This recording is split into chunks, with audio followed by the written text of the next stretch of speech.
Hari Om Bhagavad Gita Moksha Sannyasa Yoga chapter 18 verse 50 continuation 3. We are looking into Adi Shankara's bashya and this verse. Yesterday we saw about Saguna Brahma Upasana and how to give up Ahankara.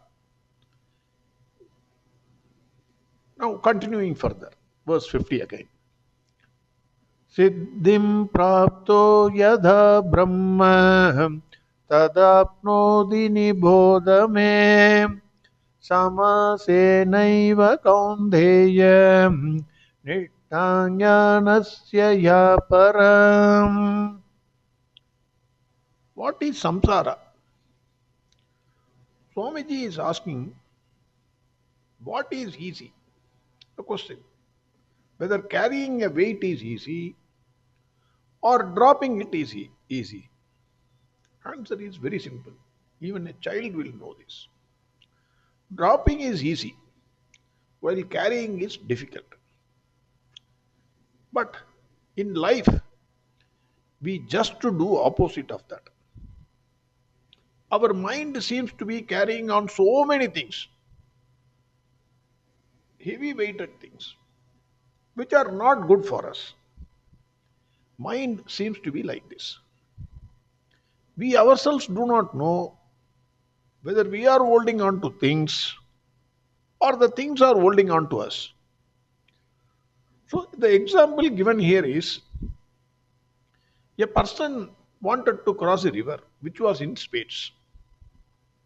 He found a log and jumped onto it and held on to that log.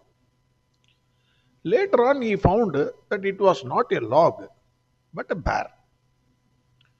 What he thought was a solution for his problem turned out to be a nightmare for him. He cannot neither let it go nor get along with it also. I'm sorry, he can neither let it go nor get along with it. That is the life of samsara.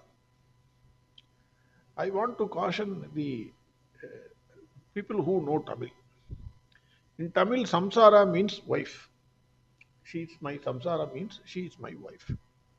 It is not the wife who is under discussion here. It is a life. You can neither let it go nor get along with it. That is the way it is getting addressed. Now the question is how to remove the obstructions for gaining jnana nishta. The obstructions, the false notions are I am limited, I am ignorant, I am unreal. All these are superimposed upon the Atma. These are the obstructions. The psychology of human mind has its own logic and truth. Why jnana nishta and why not jnana? The word jnana, knowledge, is good enough. The conscious Atma is self-evident and that conscious Atma is myself, which is Brahman. So simple. But there seems to be some difficulty. Therefore, the word nishta is added to jnana. It is based on the experience of seekers. That is the answer given. Why jnana nishta? Because my experience defies the logic. All one requires is discrimination between Atma and Anatma.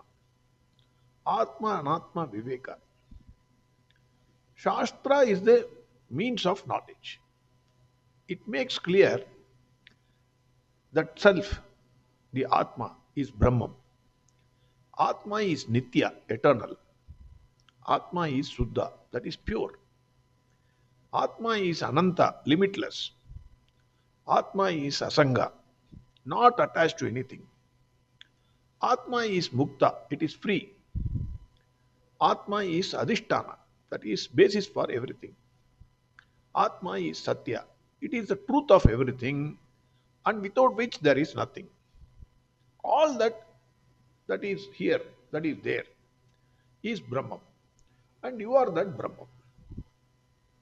Even if a seeker gets this teaching from a teacher, still he is not able to drop the notion The notions, I am limited, I am unreal, I am ignorant, etc. Why? Because their own experience defies logic. That is why Jnana Nishta. How to know the self? All this is okay, sir. How to know the self? Adi Shankara, the Shastra, and all Acharyas, all of them recognize that the self is to be seen, inquired into, analyzed, and contemplated upon. That is the only way to see, know the self. Then here comes the role of Shravana, Manana, and Nididhyasana. The role of Shravana, that is, self has to be known as Brahman, which is not subject to any problem. For this, the notion of I, that is Anatma, has to be given up. All the doubts must be removed by listening to Shastra through Vichara or inquiry. First, Atma is to be seen. We are all having confusion about Atma, thinking that it is Samsara. The solution is to know about the same Atma. The solution is listen to, inquire into the Shastra. By listening to Shastra, it is revealed that Atma is Brahman. Swamiji gives the example of analyzing a transparent object to see whether it is glass or crystal. For that purpose, one needs to go close to it and check the properties of it. Similarly, to know Atma, one needs to analyze properly. For that also, one needs a mirror. This mirror is not like the ordinary mirror. Ordinary mirror will reveal only the body. When you look at the ordinary mirror, then you see your own body. Here, the mirror required to see the Atma is in the form of words of Vedanta. When one looks into that word mirror, Vedanta, one sees Satchit Ananda Atma. Through that mirror, one can recognize that Atma is Param Brahma. Then the next is role of Manana. Listening to Shastra, it may create some more doubts because it is turning the attention inwards. Till this time, we are looking outward. After listening to Vedanta, the entire direction has been changed. You are going to look inwards. Earlier, one had a doubt whether somebody loves him or not, whether X or Y or Z loves him or not. Now the doubt is, do I love myself? That is the doubt. Looking at the body, for example, I am bald headed, I have a big tummy, I don't look good. So many people. That is why we put makeup, lot of makeup. The person thinks he is the body. If body or mind is Atma, one obviously cannot love himself. The confusion does not stop here. There may be others who can say, how can you be Ishvara? What is this stupidity? You are not omniscient. So how can you say I am Ishvara? There are philosophers, religious people, and a whole lot of them who are there to confuse you. What Vedanta says is, you are Ananda, you are everything. This is confirmed by experience. One of the no matter however depressed you are, however a person is depressed, there are moments in his life during which he is happy. Therefore, Manana starts. One has to do a thorough analysis in the light of what Shastra says. You have to inquire, you have to analyze, not only listen. Hearing the words of Shastra is one thing. Then you have to analyze. That is what is Manana. Then the third, the role of Nididhyasana. After studying Vedanta, people say, even I can say now, I know I am Brahma. The Shastra says so. It is made clear by inquiring into Shastra. I agree. But, I will say, the word but will be used. But, second thing, am I really what the Shastra says? That is the doubt. That is why I put a but. Am I really the Brahman? This doubt is removed by analyzing what the Shastra says by Manana. That is what we saw. But still the but continues. But, sir, I have a doubt. Third, finally one says, I know I am Brahman, but I don't behave like Brahman. Brahman has no fear. I have fear. Brahman has no worry. I have worry. Brahman has no anger. I have anger. So, again the but continues. Why this doubt continues? Because the knowledge that I am limitless Brahman is not yet completely owned up by that person.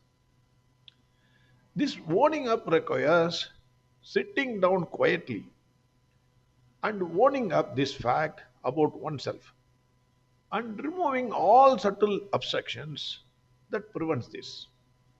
This is called nididhyasana, contemplation.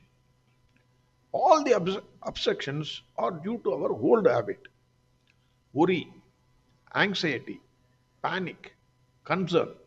They are all born out of the child in us. Even though our body has grown, we are 50, 60, 70, 80, 90. The child remains buried in us. It is 100% true. These are golden words. Because I put myself as the test. Because for every this thing analysis, somebody needs to be tested. Even medicines they test somebody. Similarly, I put myself here. Even though body has grown, child remains buried in us. For example, Swamiji gives this example. The anger that comes for the small thing that happened today is not appropriate to what happened today. It is something like hanging a person for traffic violation. The one who is free and full, who knows he is Brahman, he cannot get angry. He cannot be made angry. He cannot be angry. The one who has realized I am Brahman, he cannot be angry. He is free. But what happens is the child inside buried in us, it comes out every now and then and shows no, no, no, no, no, no. The entire knowledge is not to judge others. This is very, very important. Entire Gita Shastra also. The entire knowledge is not to judge others, but to know the self, yourself. Atma is Nitya Siddha, that is always present.